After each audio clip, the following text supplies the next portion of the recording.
May tatlong magkaibigan si Pedro, si Juan at si Santiago. Naligaw sila sa isang kagubatan at nahuli sila ng mga kanibal.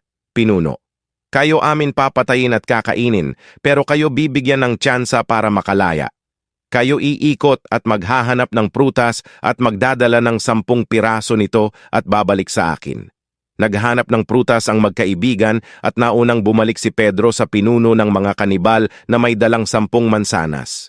Pinuno, ngayon ikaw amin palalayain pero ang gagawin namin ipapasok namin sa puwet mo ang 10 prutas na dala mo. Dapat hindi ka magpapakita ng emosyon, tatawa o iiyak. Unang pasok pa lang ng unang mansanas sa puwet ni Pedro ay sumigaw na siya ng aray.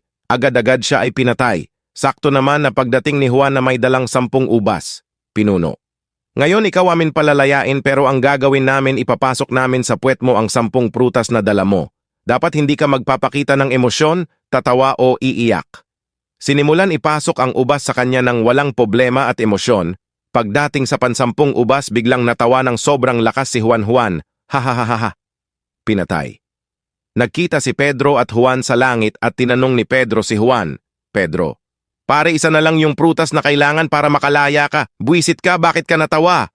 Juan, pre ha, nakita ko kasi si Santiago paparating na may dalang durian.